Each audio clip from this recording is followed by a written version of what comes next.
Welcome to USA Global TV and Radio, where our mission is to provide education, entertainment, hope, and inspiration. USA Global TV and Radio connects you with experts and audiences all around the world every single day to help you succeed in business and to live a richer life. Visit us at usaglobaltv.com to learn about career and life-changing training and mentoring programs like the Listening Mentor. Subscribe to our newsletter to stay informed about our special programs and offers. Discover how you can become a guest on one of our shows or a host or producer of a USA Global TV and Radio show of your very own. That's USA Global TV and Radio, where the doctor is always in.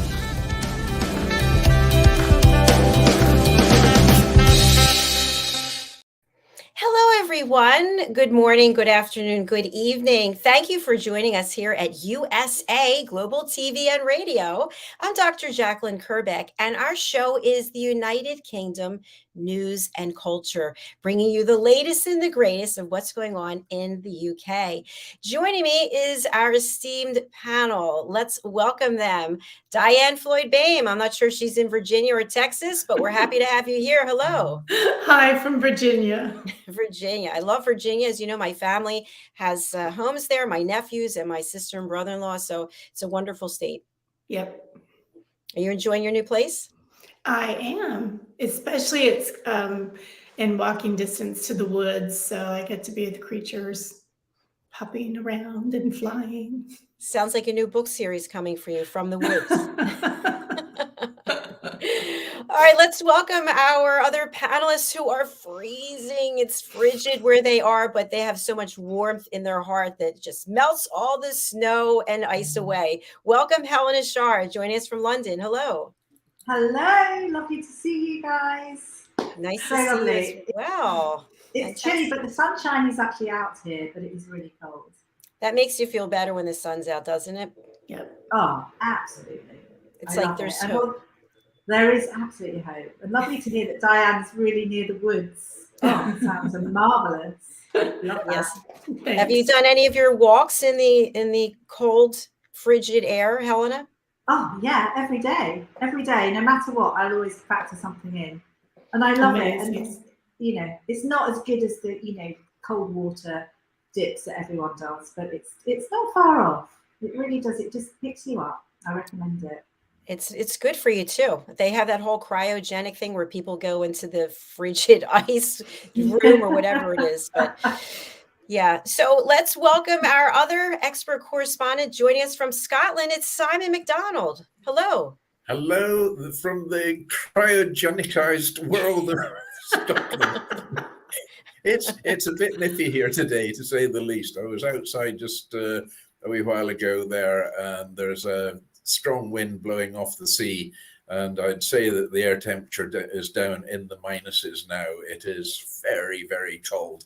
And yeah, okay, you're near the equator then, Helena, so you're going to get the sunshine. I'm sorry, but we haven't got it today. At least seeing you all here today as well, it's brought a ray of sunshine into my life, so that's nice. Oh, that's so nice. You're too kind. We have got that donut thing coming though, haven't we? So we've got a huge amount of snow it's on its way, so we've heard. So, yes, the beast from the east is back to hit us again, I believe. I've heard all sorts of reports about it, and they've been reporting this really for the last 2 or 3 weeks. We know the exact date when it's going to hit. Well, we should have had it several times over by now, but I think they really are saving it up, and I think it's not far away now. Well, get the skis on. What's interesting is you're all pet owners. I don't have any pets anymore, but I remember I had my 3 little dogs, and the snow would be so high and hard, and they couldn't even it was impossible for them to even go and do their business. So we ended up going to pee pads. What are you doing there? Well, at least with Isla being a golden retriever, she's that little bit higher off the ground, so she doesn't have that problem. But, does she love the snow? Yes, she does. She hasn't seen what I would call real snow, but the snow that she's seen, she just goes absolutely mad in it, you know, just daft. She just sort of wonders, you know, now I went out there yesterday and that grass was green. What's happened? What Even happened? though dogs are colorblind, I mean, you know, there's a different shade. Oh, well, I've got a little kitten. Well, actually, she's nearly a cat now, called Lizzie. But you know, so beautiful. Animals are so beautiful. Is Lizzie there with you now? No. Next time. Okay, I'll bring her good. Oh, With that, she disappeared. She went to get Lizzie, I guess. Yeah, I guess she did. Dear, oh dear, she must have stood on the plug and pulled it out the wall. I love technology. Also, I just want to mention that our dear friend and colleague, Mr. Ian Pelham Turner, is actually out in the fields, and he's doing some work in Lebanon with another one of our friends and colleagues, Daisy Gideon. So hello to both of them, and we're wishing them the best. So, Simon, I wanted to say to you also, and to Helena, who's hopefully will come back and join, thank you so much for the testimonial that you gave about interviewing skills, because we had our course yesterday and it was really well received. And I appreciate you taking that time to do that. Good. Oh, it was. I mean, it was interesting because you said, right, okay, Simon, you've got 5 minutes, and I thought, now this is actually a subject I could go on for 5 hours. There's just all sorts of different things come in and creep in here and there, and you know, and you've also got to allow for the fact that when you're doing a live one, something's going to go wrong, and you know, and if it can go wrong, it will go wrong. So you've got to be you know, prepared for that occasion to fill in. And I remember one show I was doing, and it was a terribly long fill in, or else something happens in the background. And do not do things with animals unless you can avoid it. I had an experience on one of the popular morning shows over here called This Morning, with Richard and Judy, who are well-known broadcasters over here. And we had an alpaca on the show. And I was actually cooking on the show that day as well and talking about food. But this alpaca, and the camera kept on doing close-ups to it. Of course, the show goes out live. And somebody had said, oh, you know, the alpacas, they always look happy and they hum little songs. And I just went, and so unbeknown to me, my mic was actually live at the time, and the floor manager came over and he was going, keep it going, keep it going, keep it going. I pointed to my mic and you're live, and I thought, oh, here we go. So I was mimicking or doing a voiceover for an alpaca. So that was it. Unfortunately, the alpaca was totally incontinent as well, which really didn't help matters in the studio. It was just one of those days that if it can go wrong, it all went wrong. You know, so that was it. Well, you know what I think is important to, as a segue from that. And by the way, Helena, I was just saying to, I think Helena's frozen. I was just saying that it's what do you do when something goes wrong? How do you show up? Because if you are on live television, what is it you're doing? People are out there watching and they see what's happening, or maybe they don't know what's going on behind the scenes, but you still have to carry on. Yeah, under the counter, you reach for the whiskey bottle. But the one thing is, do not freeze, because there is absolutely nothing worse on television than somebody who's broadcasting, interviewing, or whatever, and they suddenly freeze. You know, the other worst one you can do as well is what they call corpsing, and that's when you just suddenly get a fit of the giggles and you cannot stop, and everything becomes hilarious, even though it's tragic. You know, just you know. So they're the two things. You do not freeze. Just come out and say anything at all. Change the subject. Talk about the weather. Talk about whatever, but just don't give up. Just don't freeze, right? It's the same on stage. You know, things can go wrong.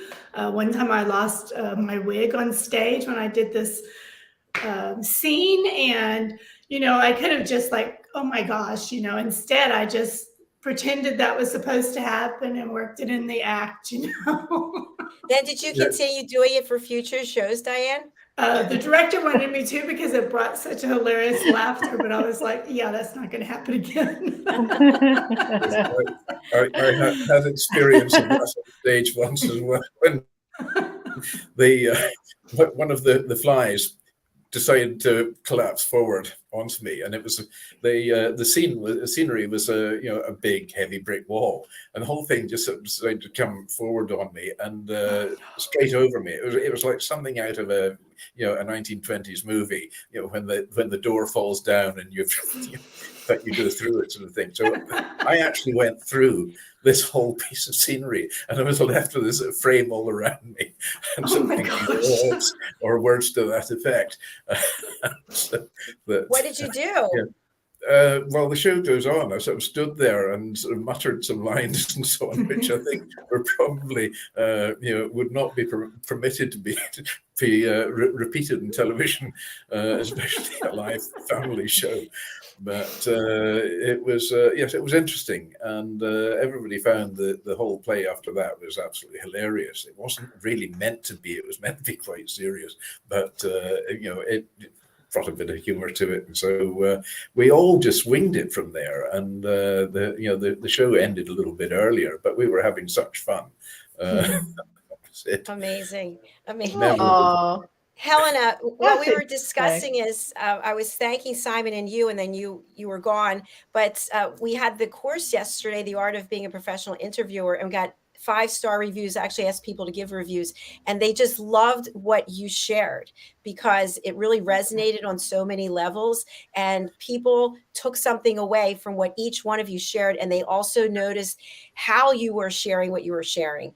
And I just want to let you know the feedback was overwhelmingly positive. So thank you for doing that. That's amazing. Oh, I'd love to see that. And yeah, I'll speak to you about it.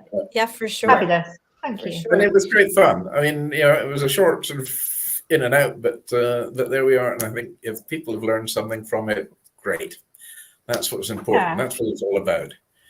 Absolutely. Yeah, I learned something also. I learned something from each of you, including Diane. So I think that it's really important that we all keep sharing to help other people. Yeah. Yes. Absolutely. Yes. Remember, roll, ROLL. I know, roll. Don't give it away, though. Oh, this is exciting. I'm curious. Helena, I was wondering if you could share. Well, I expect the phone to. Sorry, there was a time delay. I was wondering if you could share, and then we'll go to the news. What has happened when you've been live? Something that you had to just ignore or come back from, and how did you handle it? I think, I'm just trying to think off the top of my head. I think being actually, I think I remember something which is Sky News that I was on, and I was ferried in, which was lovely, and I had my car, and it was to be about a certain situation, which I think was to do with paparazzi. And when I got there, it was a completely different interview, and it was very much, the show must go on. I wasn't briefed, so I just really just gave what I knew and what I could give. And you have to pull from inside you when you haven't actually got the whole of the story, because at the end of the day you have to remember that when TV are asking you to do something, they want to know your thoughts on things as well. So it was a bit of a whoa. It was just one particular time that I remember. I'm sure there's other things as well, but it's when you're sort of live on air. Yeah, kind of like now. Kind of like that. Exactly. I told you it's freezing in the UK today. I remember one time I was in New Jersey and I was in my studio, and all of a sudden the green screen started moving like back and forth, and it collapsed. And as I went to get it, I flipped my computer over, and I went and picked it up, and I was like, "Well, we're back." And I just kept going. That's what you're going to do. You just explain it's a commercial break. Right, exactly. These things do happen, and we have to carry on. So Helena will be joining us again shortly, I am sure. Shortly, I'm sure. Say that 3 times. Sure, I had another embarrassing moment as well. There was a great morning breakfast show over here called The Big Breakfast on Channel 4. And I'd gone in was to do a piece with another well-known presenter over here, Vanessa Feltz. And this particular show, it was a very zany show, and it was everything was done almost in a rush and a hurry. And it was rehearsed at 3 o'clock in the morning in the studios, and we would go through every guffaw, every laughter, every smile, every grin, every joke, until we knew it all off pat and we're so bored with it. But we had to make it all look, of course, as if this is the first time you've heard this gag, and you collapse about laughing and so on, but only for 1.2 seconds or whatever the timing would be given. So anyway, Vanessa was late in coming into the studio that morning, so she just had to go in fresh, and we had to just fill in. So I was doing this dish with some exotic meats, and I had smoked alligator and smoked kangaroo and smoked ostrich. I had a smoking business at the time, surprise, surprise, and also smoked camel, so you could have one hump or two. But anyway, so I did this dish, and Vanessa was saying her piece, and I said, right, come on, try this. And then her face, just from the smile, just went like that. So I can't eat it. It's not kosher. And I thought, oh, here we go. So that's one of these moments on television when you really wish the world would just swallow you up. Oh. Did she say that? Did she say, Yeah, she did. Her face from big smile and so on, chatty, and then just, sorry, I can't eat this. It's not kosher. So I just had to pick up the plate, and I ran through the other part of the studio to the main presenters, and I said, come on, guys, Vanessa's not hungry today. Enjoy this, get tucked in. And meantime, my earpiece then, of course, the directors shouting and swearing, cursing and so on. Get back on your marks. What are you doing? The whole show's up there. Oh, dear. And I thought, I'm not going to get us back here. But they did. The next day I was back again. So you just got to carry it through. It sounds quite exciting. It's good fun. Great. Vanessa Feltz is actually a real giggle. She's a correspondent over here.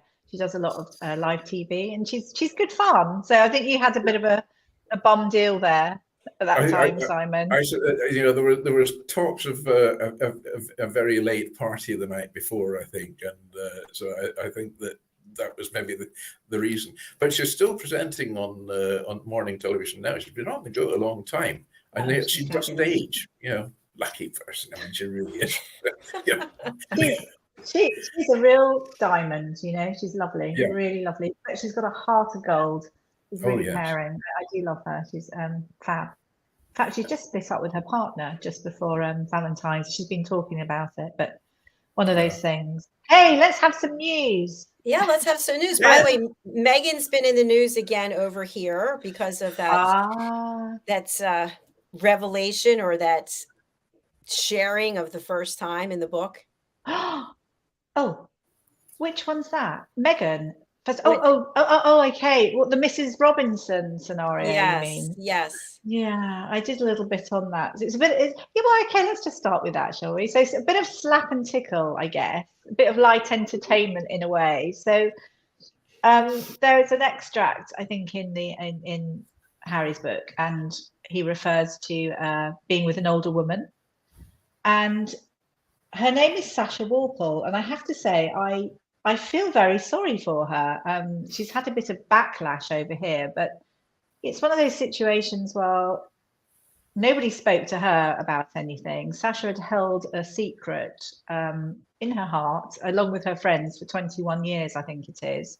And they had a romp, it seems, behind Rattlebone Inn, and that is the real name of the pub, in the grass, grass verges. I mean, they were both young. I think what I find so bizarre about everything is that what a strange thing to talk about, your virginity being lost to an older woman, and then you actually discover that this girl was probably 1.5 years to 2 years older than him. So quite strange. She was the groom at Highgrove, Prince Charles's place, and so it's been a great big revelation. But they're saying, well, why has she come forward? Why is Sasha Walpole? But it's one of those ticking bombs, isn't it? This is the media 24/7. Who's the older woman? Who's the older woman? And people are asking Liz Hurley. They're asking all these supermodels and very well-known people. And Sasha realised that eventually it was going to come out, so she had to come clean.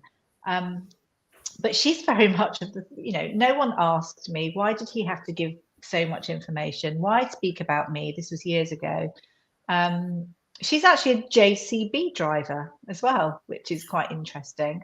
But another reason why I feel sorry is that I think Harry actually referred to her as it was an inglorious moment, which I think is really quite nasty. So people are saying, why she come forward? Well, I absolutely know why she's come forward, because they would have found her anyway. But in a way, as much as you sort of don't want to talk about it in a way, it is a bit of, it's a light entertainment piece, isn't it? And I really hope actually that she gets something out of it, Sasha, because why shouldn't she? For all those years, she didn't say a word. And then she was so shocked, along with lots of others, that it would be mentioned. There was too much information sort of linking her to it, even though her name wasn't given. So I think she's had a little bit of bad press. And you know what? Good for her. I hope she makes a bit of money out of it. Why not? I think, to your point, it would be pretty easy to figure out a specific night, who was there at that particular location, and then narrow it down, and they would go after her anyway. Yeah, absolutely. And she had to come clean to her father, I think, very recently. But her good friends knew, her mother knew. They're all really good friends. I think, Hazza spent a lot of time at the Rattlebone Inn. Interestingly enough, I'm sure there'll be lots of things that will come out in due course, but I just think that hopefully Sasha will make something out of it. But it's an interesting one. It's amazing how, because we've got this media rolling, everyone's interested in these little intricacies, but it's actually Sasha's story, isn't it? I think, because I think people have got confused and keep bringing in Harry and everything, but this bit's about her and her truth and her actually speaking out, because I think I'd be livid if it was me. Well, thank goodness it wasn't me, but there you go. Well, along those same lines, I remember seeing it. Simon. Sorry, go ahead, Simon. Yeah. Sorry. I wonder whether she told her father before letting it loose to the media, or which way around was that? She did. Yeah, I think it's probably a wise decision that there would be headhunting going on. Yes. Well, it's also interesting. She was 19 and he was 17. Is that right? I think so, although I think he said he was 18. But yes, you're right. And it was a day before her 19th birthday. So, You'd have to say he was 18 because he was in a pub. Absolutely. Even though he's only 12. It's whole sensationalizing, isn't it? This whole sensationalism is like, well, it wasn't a Mrs. Robinson situation. And then it makes you think, well, how much more is sensationalized? Exactly. I remember seeing a show, and I can't remember which celebrity it was, but the celebrity was interested in dating someone, and they had a conversation, and then an attorney brought in papers that she would have to sign the papers before they actually consummated anything. And it was a non-disclosure agreement that she could never speak about the fact that she was going to, and she hadn't been with him yet, not even knowing she wanted to be with him, and she has to sign these documents. So I wonder if that goes on a regular basis. Bit of a passion killer, that, isn't it? Yeah, it's kiss and no tell. But if you think about it, if you're a celebrity or someone in a position in the public eye, and you are with a number of people, you don't want all of them running around going, hey, whatever. No, that's so great. Yeah, absolutely. Small print in that one. It has ruined political careers for sure. Absolutely. Yeah. It definitely happens, because in my casting experience, I supplied a few Prince Harrys, and this was a funny situation. It was a big open air festival that was happening, and Harry was going to be there. Well, Harry was there, so we had a few decoys who turned up in different areas of the place. This was outside London. I won't say too much about it, but and yes, there were NDAs signed, and just in that very small situation, just so that people couldn't talk. But it's so important. I mean, when I think about friends of mine that got married, and I would be like, come on, you've got to, even that, getting married and signing certain things. It's so important, because what you think won't happen actually could happen. Absolutely. Yeah, and to your point, I think probably all of us have seen this, where you have a really great relationship with someone, or you know of someone who does, and then it goes completely wrong and nobody remembers how much they loved each other and how much everything was great together. It's just, I hate you, I don't. And then it turns into a mess. So yeah, we can all learn something from it, I think. So on a happier note. Yes, I was just going to say that on a happier note. Are there any shows going on?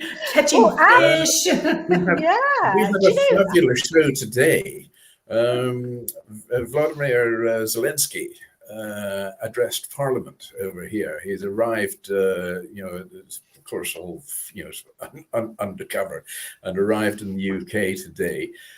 And he met with Rishi Sunak, Prime Minister, and then he went to address Parliament. Both houses, the House of Lords and the House of Commons, were all ushered into the Great Hall. And he came in, and he, of course, wearing his usual, straight out the war zone apparel. And the reception he got was unbelievable. I mean, everybody was on their feet, and the applause went on and on and on, and they were cheering and so on as well. And the Speaker of the House, Sir Lindsay Hoyle, gave a wonderful welcoming speech and so on, how he'd met him before, and went on to explain that his first meeting with Zelensky to the Houses of Parliament was done virtually, and they've got television screens around the debating chamber in the House of Commons, and so all the MPs could watch the address going on the screen.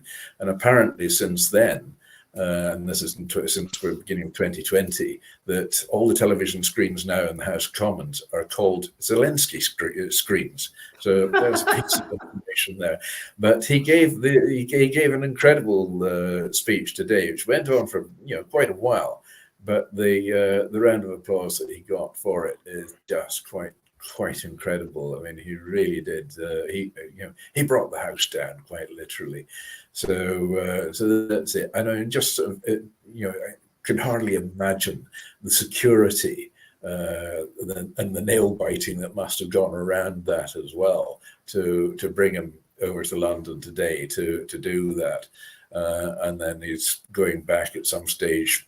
Nobody knows exactly when and how, but that was it. So that was been broadcast live today throughout the UK and all television channels and on radio as well.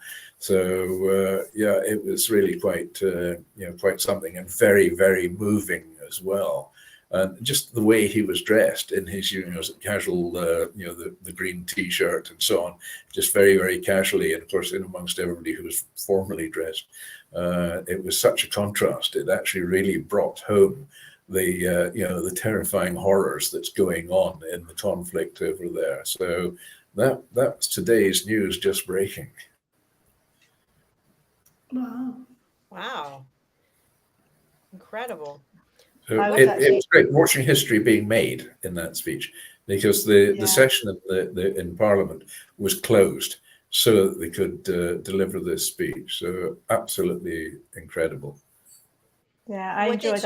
I was driving at the time, and I was listening to it on the radio. It wasn't quite the same as watching it, but he's got a presence, Zelensky, absolutely, and he really he's really quite an inspiring chap. So I'm sure actually to watch it was pretty amazing. I'll watch that a bit later on. So that'd be good fun. And Boris Johnson, I did notice, was sort of scuttling about and so on, just trying to make sure he was seen, where he was really looking like a refugee out of Sesame Street or something like that, with his hair all over the place as usual. Yeah, but, he always looks like that. Doesn't he? Madness. But, so, I mean, one of the things at the moment that we've been talking about, which is on a bit of a lighter note, or whether it's light, I don't know.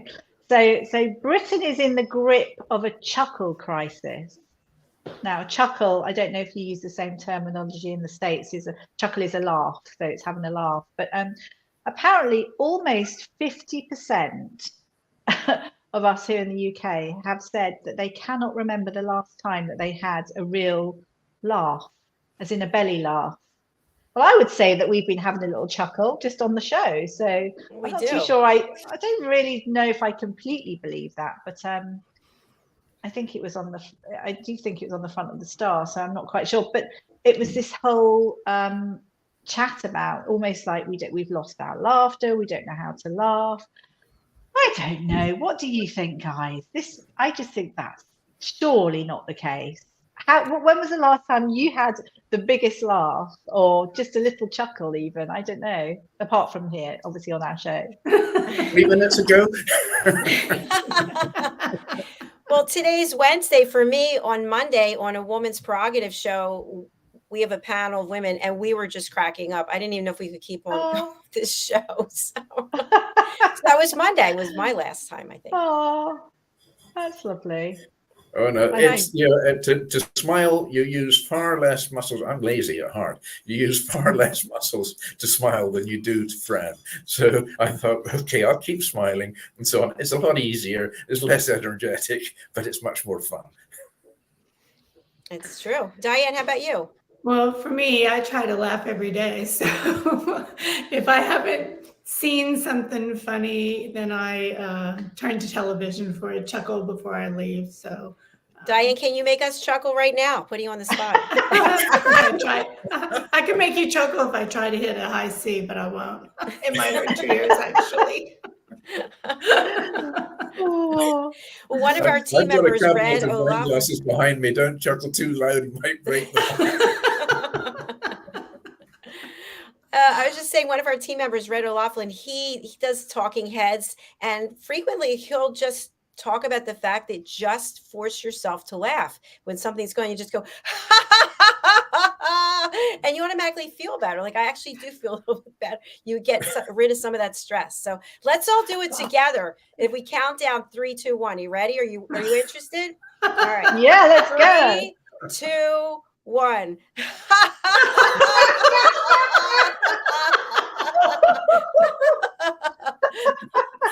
Yeah. That was and then great. afterwards you look over your shoulder and say, what the heck did I do that for? There's a program or a sitcom or something in France where they've done something quite similar.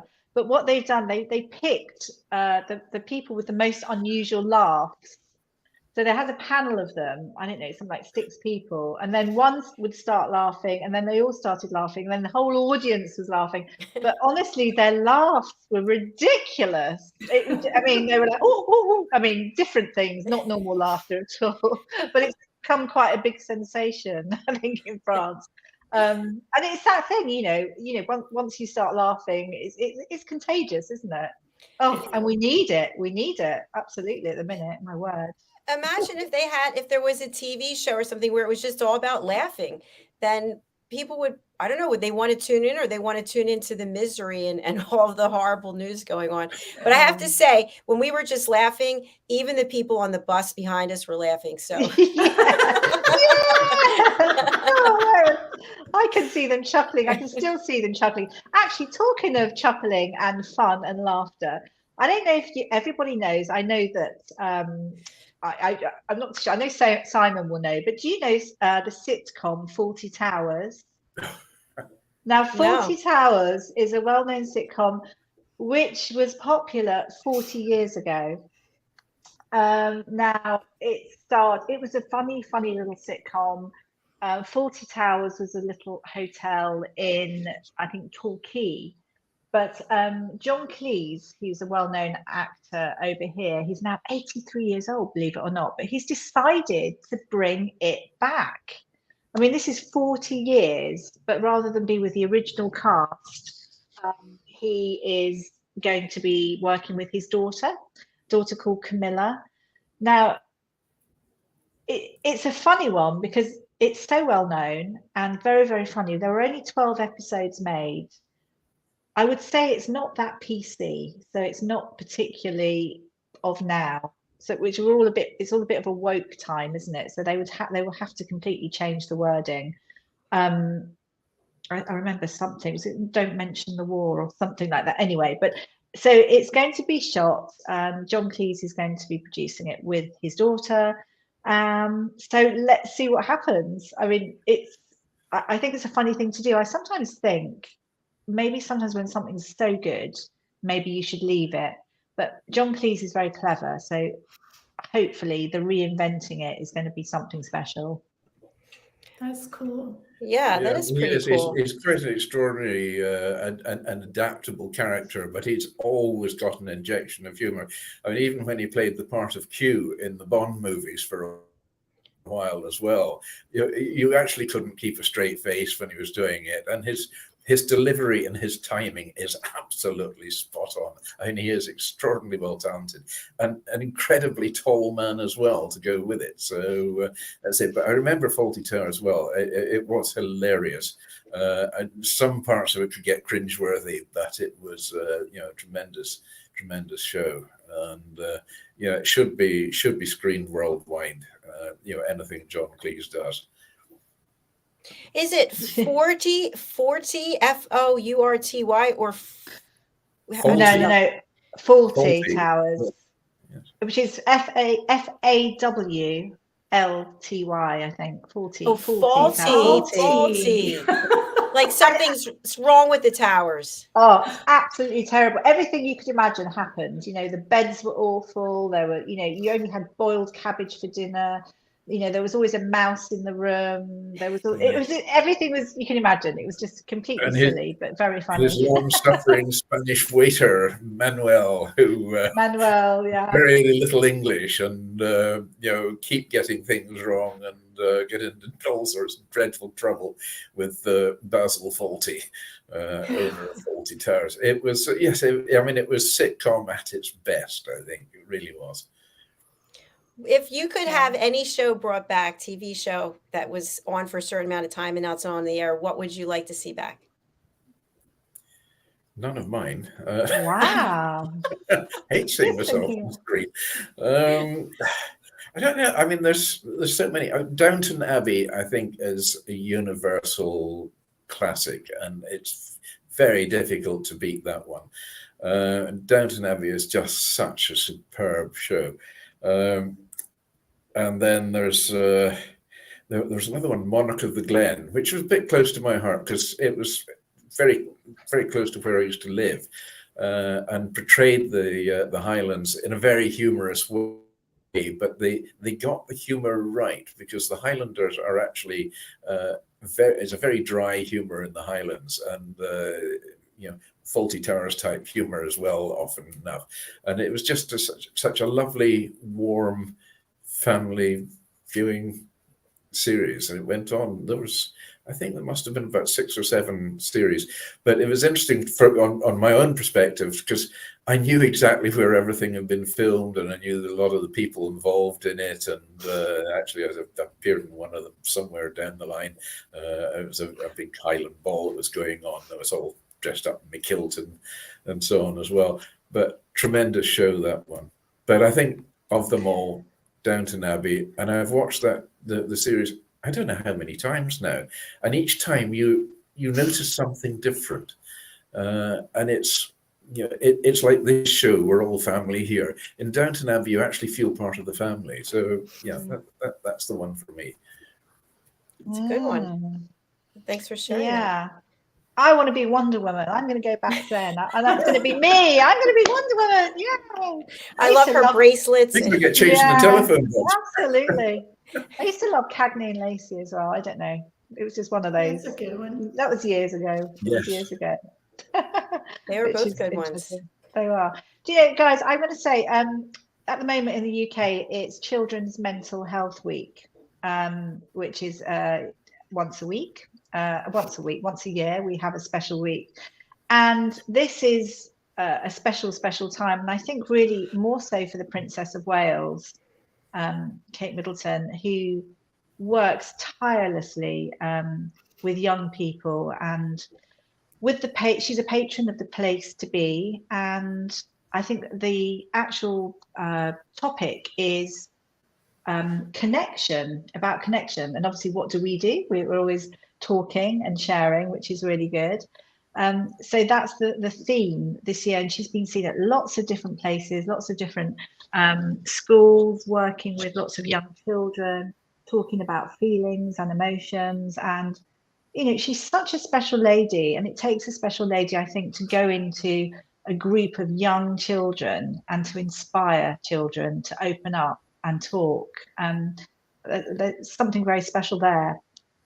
She's also working on her new thing, which is called Shaping Us, and it's to do with, it's a new project, so it's for children from the age of 1, basically up until the age of 5. It's so important that every single moment, rather than I remember, I think Bowlby used to say something like from the ages of 2 to 3 is the most important years and the most formative years, but she's sharing with everyone and making it so important with lots of psychologists and various different people, how every moment from the age of 0 as an embryo to 5 is so important, and everyone can take part in children's upbringings. And there's a lovely video that's going out. We haven't got it today, but we can share it another time. That's showing in cinemas, etc., showing what happens from an embryo up until the age of 5. That's shared with children, shared with everyone. She's had a little bit of a dig, I think, from people, because people are saying, cost of living and there's children that can't eat, etc. But I think when you're doing a campaign and it's something that's so important, if you speak to people later in life that possibly are, I don't know, addicts or are in prison or whatever it is, it always refers back to when they were young, something that didn't happen or whatever. So I think it's really, really important what she's doing, and this is something that will shape her, something that she can run with, which is great. And I know that her launch was at BAFTA, which is an amazing time. It was full of glam, but it was doctors and researchers and various different people all talking about it, Shaping Us, which is lovely. And I know at BAFTA as well, again, to do with communication, there were lots of young, sort of 12 to 17 years old, up and coming presenters exploring the theme of let's connect, with directors and various things. So there's sort of short videos that are going out, lots of questions and answers. Who do you feel closest to? And how creativity really aids connection. And I just love the whole discussion around it. I think it's incredibly important. And I think the Princess of Wales is such an amazing asset to the royal family. So it's just lovely to share the positive at the moment around her. Absolutely. And I heard you say that you have a video. Maybe we can have another show and take a look at it and talk about this topic more. Yeah, no, I think that would be so good. It's lovely. And also it's something that I had been looking into. Her brother is called James Middleton, and he's absolutely lovely. And he has been talking about his dog, Ella, that he unfortunately lost recently, but he'd had her for 15 years, and he suffers with clinical depression, which is quite interesting how he's come out and he's spoken about it. And he's saying that Ella really helped him through really bad bouts of depression. So obviously he's quite sad that she's gone, because obviously he found it hard to speak with his family, but spoke with Ella. And on top of it, there's a Pets Therapy, PACT, it's known, it's a national charity, which enables thousands of people and communities, not just singular people, to enjoy the benefits of having animals, as we were talking at the beginning of the show about. And I just think it's really important. And funny enough, it's their 40th year. For some reason, 40s is like with as we were speaking before, it's their 40th years, which is something to celebrate. I'd love to do a little piece on them as well, because I think that's absolutely amazing. They actually go into every, singular people, go into, elderly people's homes, and I just love little furries, as I call them. They give so much love. And to hear James Middleton talk about it, he's a really lovely chap. Really lovely. Absolutely. Sounds like we should do a separate show outside of this just to talk about these topics. I would love that. Yeah, I was going to say the same thing. And on a side note, these pets are so amazing what they can bring out. One time my mother became very, very ill and they thought there was no way she was going to make it. But I talked the doctors into letting my mom's dog come just sit on her lap. And Mom had been in a coma for several days and she totally woke up about 40 minutes later. So I would love to see a show like that. All right, let's do it. And for now, what we have to do is close out our show because our next show is coming up right after this. So let's just give a big wave and say thank you to everybody who's watching or listening. Please come back and see us again next week. And hopefully Ian will be joining us as well. So stay tuned. Our next show is I'm Spiritual But, and that's with Ann Scotland and Dr. Roger Leslie. I'll be producing in the back, so I won't see you. So thanks, everyone. Thank you to our panel. So appreciate you being here and spending the time. Bye for now. See you next Bye, week. everybody. Yeah, see you next week. By the way, we have a new outro. So Simon, I hope you'll see something in here that you like. Let's take a look. Oh, good. Bye, good. everyone. Oh, Lots dear. of love. Sounds ominous. Am I going to have my laugh for the day then? No, it's all good. Peaceful. Bye, everyone.